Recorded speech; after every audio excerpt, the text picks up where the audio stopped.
Good afternoon and welcome to this webinar. We're pleased that you've been able to join us today. I'm Deborah Cole, coordinator of the MAB program, and we will hear from Mary Ellen Barkley in just a moment. Some housekeeping items for our webinar. There will be some time for questions at the end when we'll open up the chat feature. If you have questions that arise during the webinar, we would encourage you to tweet them with the hashtag MABwebinar. We will then enter them into the queue. Contact information will be listed at the end of today's session, and recordings of our proceedings will also be available. This webinar is sponsored by the Master of Agribusiness program at K-State. Established in 1998, our flexible, hybrid program tailored to individuals working full-time in all areas of food, ag, and animal health has reached more than 425 students. Our students come to us with a bachelor's degree completed, 2 years of professional work experience, and having completed some prerequisite coursework. Companies and agencies who employ our students indicate that the skills our graduates hone while they're in the program directly impact teams, divisions, and their companies in a positive way.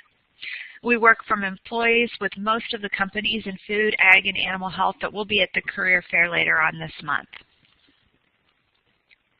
Additional opportunities for professional development do exist within the MAB program. We maintain a number of job listings and postings for middle-level management and above, have a number of professional development opportunities, short courses and trainings, and a series of webinars both on leadership and career development. We have with us today Mary Ellen Barkley from the Career Center at Kansas State University. Mary Ellen works primarily with our agriculture students here at K-State and will be happy to walk us through navigating a career fair. Mary Ellen. Great, thank you. It's wonderful to be here. Thank you very much, Deborah, for giving me this great opportunity, and welcome to all of you.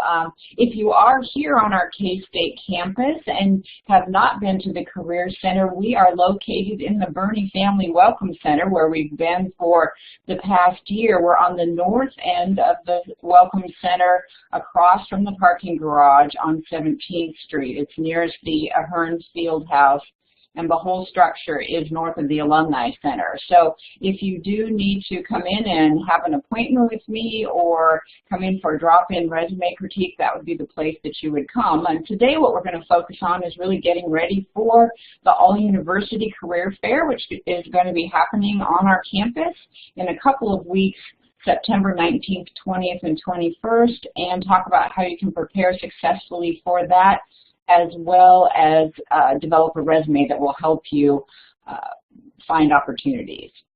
So some of the services that our Career Center has are listed here. We're not going to go into those in great detail, but know that if you are a student, also as an alum, you may be able to access any of this assistance. So we would be happy to work with you. Today our primary focus, as I said, is going to be on preparing for the career fair and working on your resume.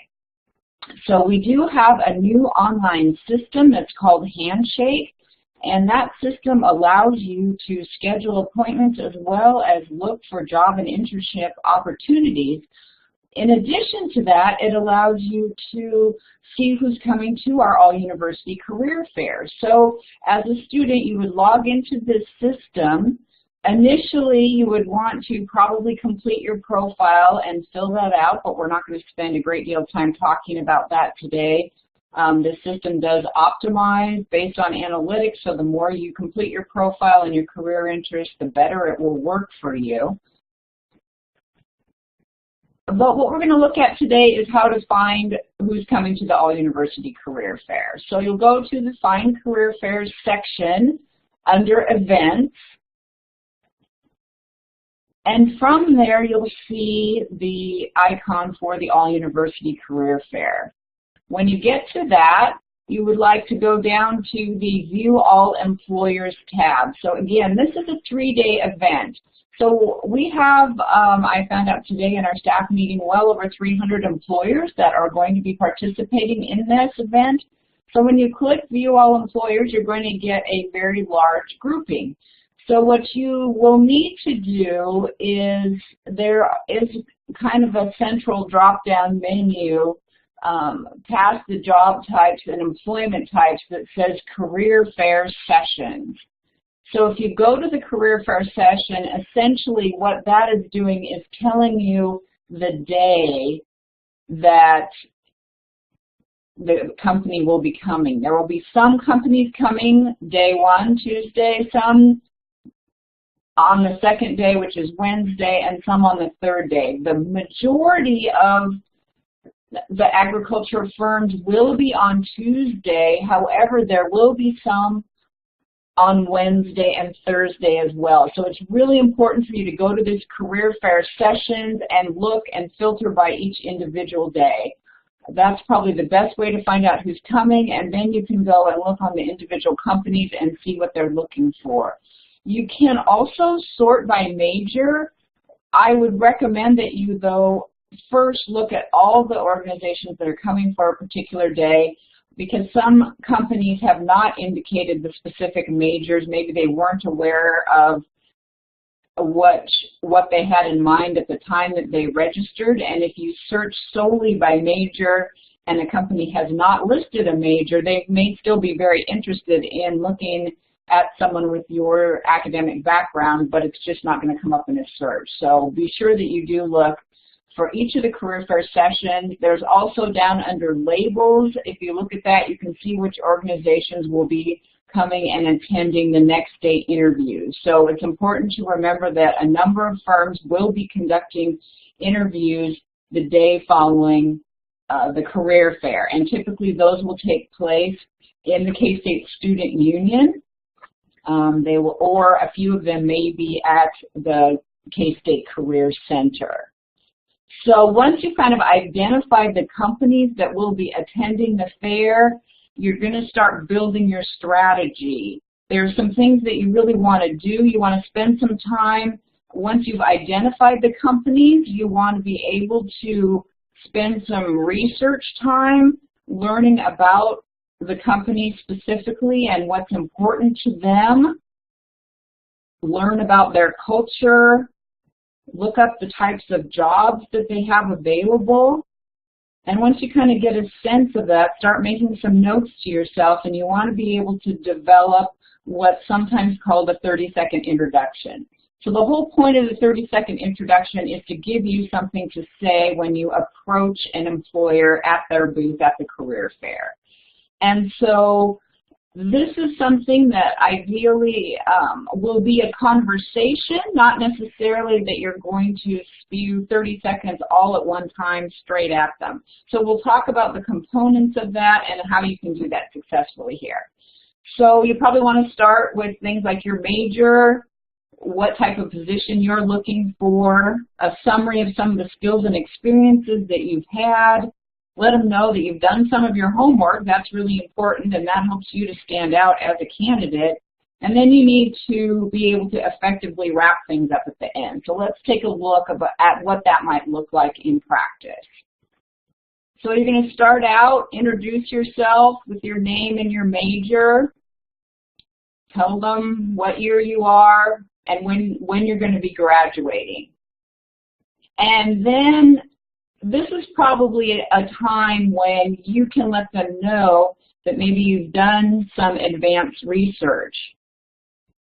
Maybe there was something really interesting to you about a position that you saw. Maybe it was something about their particular corporate values that you found fascinating. Anything like that that you can work into the description is great, and into this conversation. So once you do that, I was reading about your marketing associate position online and would love to talk to you more about how my skills and experience would fit with this position. This is a time that you could kind of take a breath then and allow the recruiter to respond to you. Give it a moment and see if they'll say something back. I was recently at the Ag Careers Conference, and some of the recruiters were talking about how they wish students, even though it's good that they learn these 30-second intros, they wish that students would be a little bit more conversational in the process. So I think this would be a good way to do it, kind of give them a chance to respond to you, And then have your skills summary at the ready, because they're going to want to know about that. They're going to want to know what key things can you tell them. Don't just shove your resume in their face and expect them to digest it. This is a way that you can talk about the key highlights, and as you are then talking them through the resume, that helps guide them through the process. So that is your 30-second intro. It's great to have that as well, because when you get to an interview, then that can be a very similar response to a tell me about yourself question, which often employers use as their first question for a job interview. So once you've done this initial kind of approach and you've talked through with the employer, they're going to ask you questions about some of your past experiences. Hopefully you can relay your skills that are related. This may last from anything from 1 to 2 minutes to, depending on how busy they are, they may go on 5 or more minutes with you, just depending. Some of the employers, as I mentioned earlier, will be conducting on-campus interviews. If you didn't make note of the companies that are doing that, I think it's just good practice to ask as kind of a way to start wrapping up the conversation. What are the next steps in your hiring process? So there are those companies that will be coming for the next day interviews. There's some that will be gathering all the candidates. Maybe they're traveling to 3 or 4 universities and they may be connecting back with people. Maybe they'll be coming back to campus at some later point and interviewing through the Career Center, or maybe they'll be doing Skype interviews for the first round or phone interviews and then flying people up to their corporate location. So there's a variety of options that could happen, and it's really important that you know what the next steps are and what maybe your next step should be. Many of the companies that you'll meet with, they will require you to apply online through their corporate site, which has what's called an applicant tracking system in it. It's their online way of analyzing candidates. And so you need to know if that's something that you need to do as well.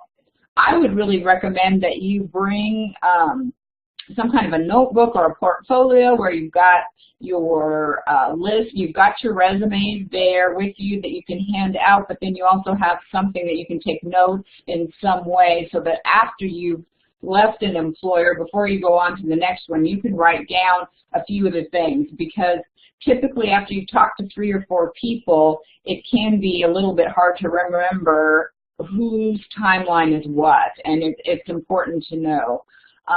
Definitely before you depart the conversation, take time to thank the person, and if you can, state their name back to them. It just shows that you're paying attention and that you care. Shake their hand, and then, you know, act positive about the experience if you feel positive about it. Again, the recruiters are putting out their time. They're talking to lots of people, and I think it helps for them to know that you appreciate what they're doing. So if you can do that, I would really recommend it.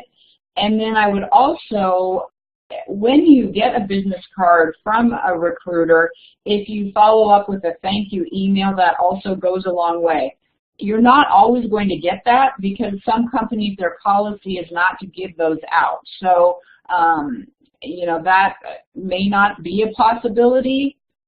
Unless you're able to find them on LinkedIn or something like that if you make note of their name. So you might be able to look them up if they don't give it to you, and certainly if you can do that, I think that's completely appropriate. Some other things to think about as you're preparing for the career fair, so you made some notes and all those things, kind of the before you get to the career fair stage is being able to make sure that you have the appropriate attire for the event. So this event is something that would be at the level of business casual or business professional, and we have a lot of great wardrobe here at the Career Center. We have our career closet, so it is free, gently used professional clothing for students.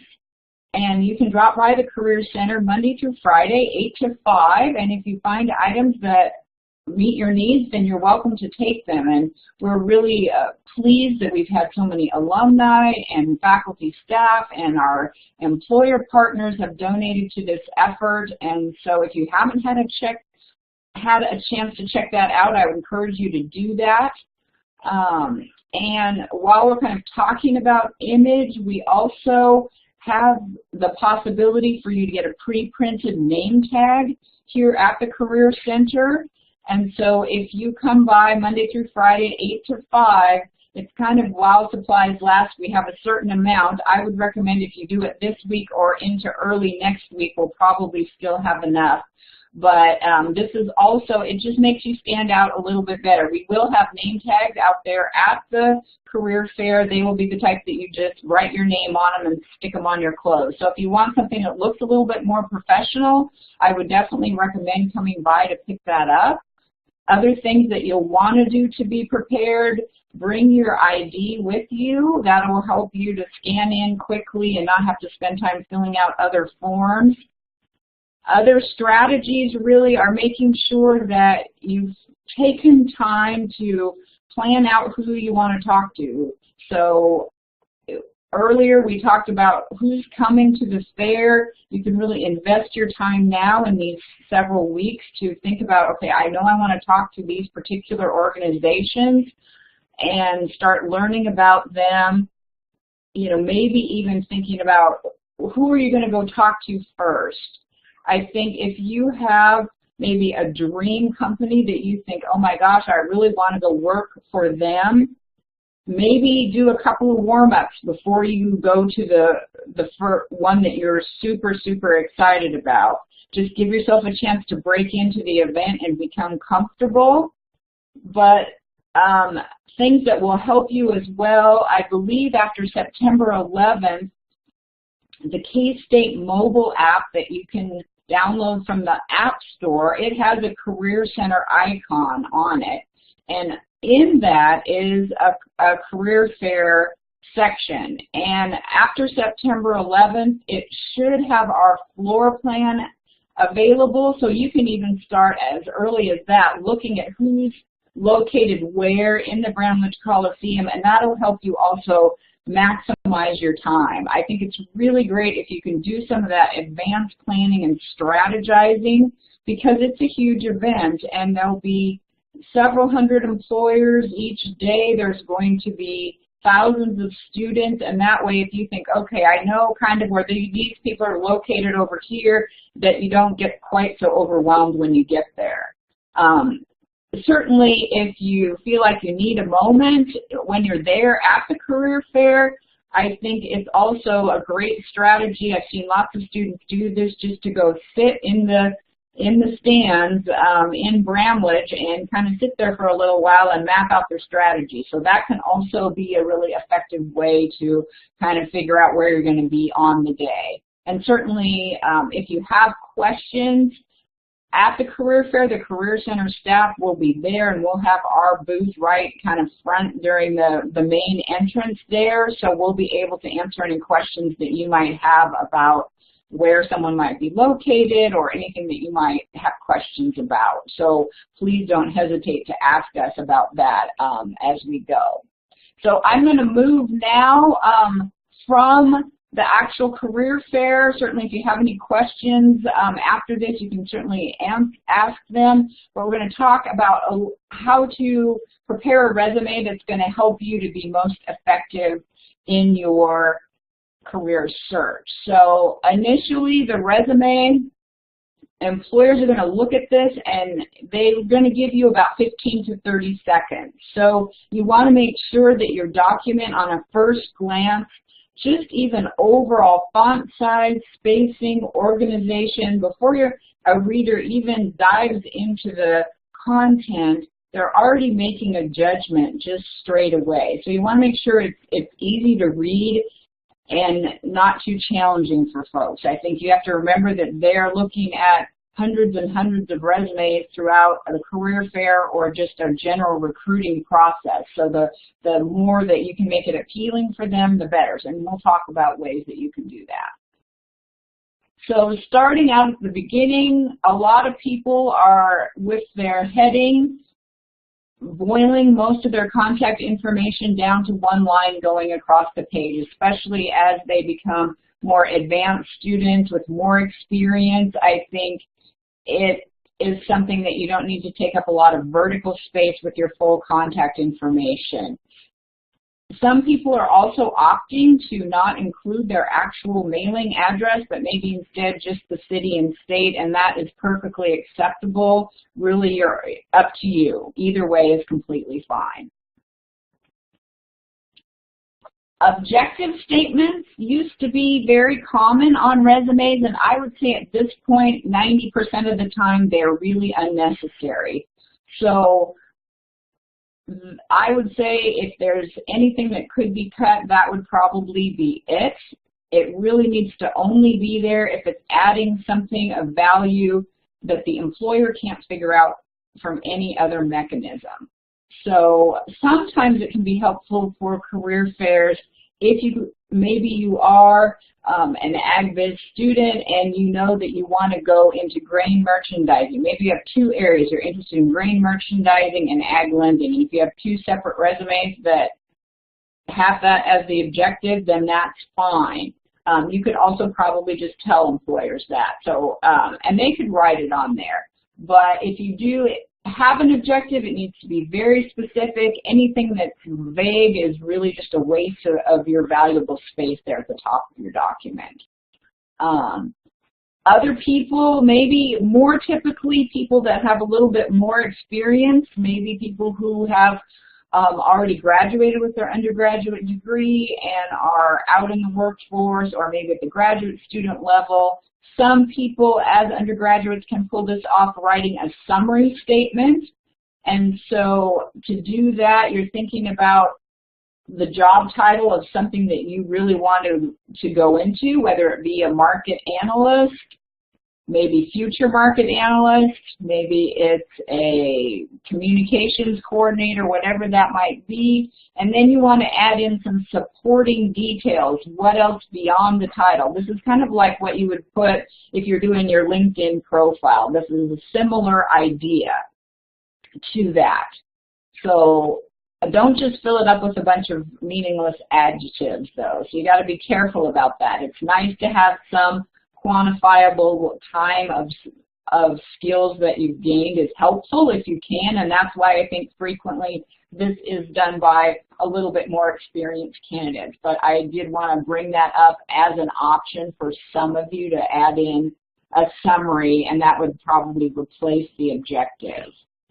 Again, this is at the top of your resume, so it's usually to guide the reader through to find out the key points that they're going to look for. Think of it as just kind of a marketing, like a commercial for your experience set that would be demonstrated throughout the rest of the document.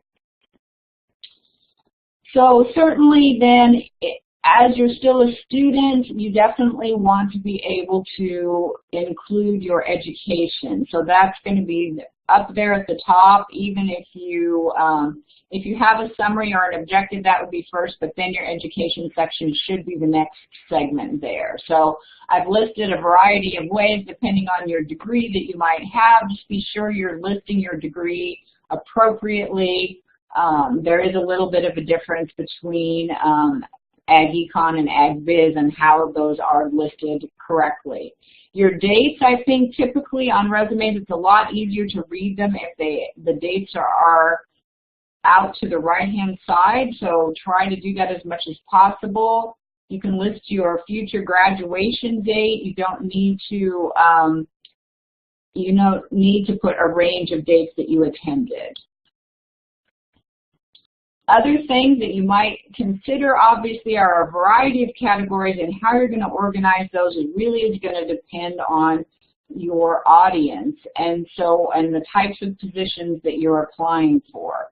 So certainly when you are going to a career fair, you're going to have a little more broad-based resume than you would if you were applying for a specific position. But kind of try to keep in mind, if you can at least, what kinds of things you think the particular industry that you're most interested in would be looking at. So we've talked about that. Relevant to your audience, very important. Within each section, though, you want to be able to put things in reverse chronological order, meaning what's most recent goes first on the resume. So in addition to organization then, some things that you want to think about is how you're describing your experience. So the stylistically using action verbs to describe your specific details. We do have an online version of our resume guide. We also have through the Career Center website, or you can come to the Career Center and get a hard copy of our resume guide if that would be helpful to you as well. So maybe what you're doing, you're an ag ambassador talking with prospective students and their families. How can you describe this in resume style? Leading with that action verb. So you promoted the College of Agriculture, so that's at least stylistically correct. It might be better if you included a little bit more specifics and think about bringing those skills forward. So employers have certain skills that they're looking for, and sometimes if you're a little bit more direct about the skills that you've gained, you're going to be more successful in persuading them that you've utilized it. You have to remember that the first read of your resume in many cases might be the applicant tracking system. You might talk to someone at the Career Center, but then you've got to go online and you've got to get it through that applicant tracking system. So make sure that you're using some of the language that they're looking for in your resume. Strong communication skills, you've utilized those. Give some evidence. Maybe you gave a lot of tours. That strengthens your skills statement. There are times as well when you might have results that you have gained from a particular project that you've been involved with. So think about those. Challenge yourself to think beyond just the basic tasks that you do in a job and really look for those transferable skills and try to think about things that you did that resulted in something and incorporate those when you can. Obviously not everything that you do comes up with a measurable or documented result, and that's okay. So it's not every statement doesn't have to be a result statement, but when you do have those results, it's really great to include them. Okay, so this is a sample resume here of an AgBiz student. This resume, you can see just in general looking at it, it's fairly easy to read as far as the layout goes. You might have to zoom in a little bit to look at it more in depth, but the verbs are the action verbs, present tense if you're doing something currently, past tense if it's past. We've got some skill sets incorporated there, develop attention to detail. We've got acreage of farms. We've got communicating with producers down under the grain merchandising. The dates are right aligned, so it looks neat. It's easy to read. So I would say this is a pretty good resume. But there might be ways to improve this. And again, depending on the circumstance, this might be fine, but you have to analyze kind of what you're applying for. And as you're doing your advanced research, start looking. You find a company that's coming to the career fair. Why don't you go look at their corporate site, look at some of their jobs and see what kind of skill sets they're looking for, things that you might be interested in. That's likely that that's what you're going to be talking to them about. Some of them may even have jobs linked on our Handshake site, so that would be another place that you can get some resources as to what they might be looking for. So in general, if you don't have an idea, here are some of the key skills that employers are looking for: teamwork, decision-making, written and verbal communication, work ethic, leadership, initiative, analytic and quantitative skills, flexibility, adaptability, and being detail-oriented. All those things are generally, you could imagine for most positions, going to be important. Probably the gold standard of what employers looking for, though, is going to be their own job description. So just keep that in mind. So let's take a look at that. We'll look back at the resume that we just were looking at, Susan Smith's resume. Here's something from a recent position that Cargill had listed on their website as well as on our Handshake. I took out a few of the skill sets so that we could analyze and say, okay, is Susan showcasing her skills in the best way? And this is just so that you could go through the exercise of really doing this kind of analysis of your skills based on where you want to end up. So some of the things she, in this position, demonstrating the ability to work effectively with individuals from diverse backgrounds and cultures. When I'm looking through her resume here, it's possible that she might have that, but I don't see it overtly stated. So especially you need to think about, maybe, gosh, it might be through some of her activities, but she has not necessarily talked about that. So that might be a gap there that she might need to address if she were going to apply for this position. Strong communication skills, we can look through here. We can see that when she was working at the grain merchandising internship, she communicated daily, so she's got that listed there. So she has a little bit of the communication skills outlined. Contributing as part of a team and individually. When she was, let's see, I think that may be not quite as well outlined there, so that's something that maybe she might have a little bit of a gap. She's got contributing to the efforts of the grain merchandising team for the merchandising intern, so that might be matching that team part. The individual part, maybe that's showcasing where she's self-directed up in the Smith family farm, so that might be pretty good there. Solving problems and making decisions independently, that's probably again, the Smith family farm. So let's take a little bit of a look here and see as we go through this how this is her first version on the left.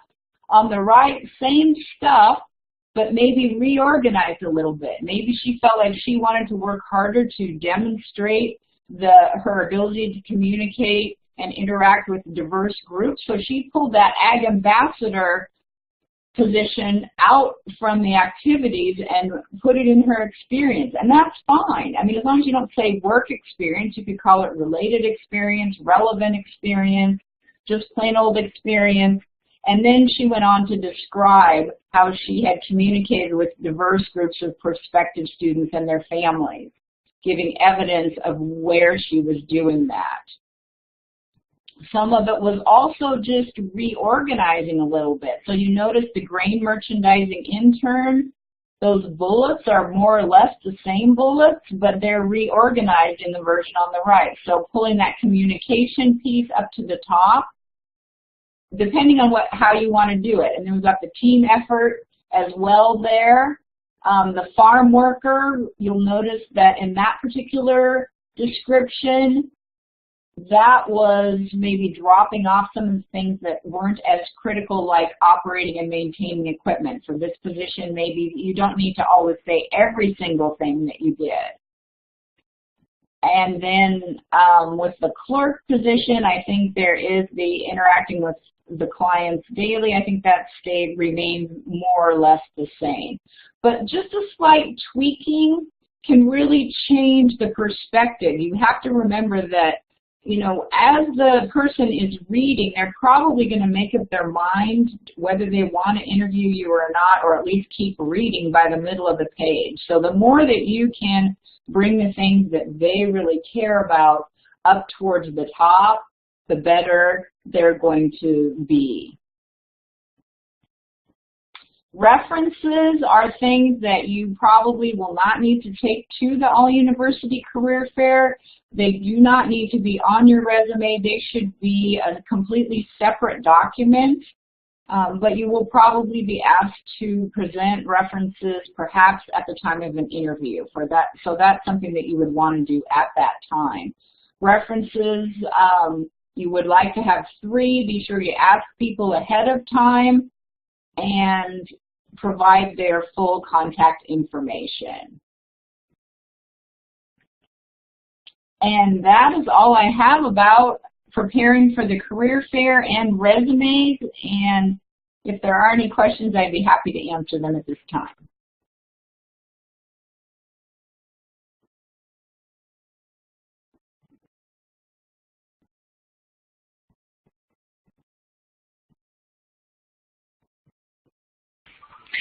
I'm not seeing any questions on the Twitter feed, Mary Ellen. If students wanted to get in touch with you, what would the best way for them to do that be? What would your preference be over the next week or so? I would say they could email me at mebark@ksu.edu. Fantastic. Well, thank you for joining us today. If you have questions regarding preparing for the job fair upcoming up next week, the career fair, please reach out to Mary Ellen. And if you would like information about the Master of Agribusiness program for some time in your future, I'd be happy to answer your questions as well. We hope you'll join us in the future for additional webinars. Thank you.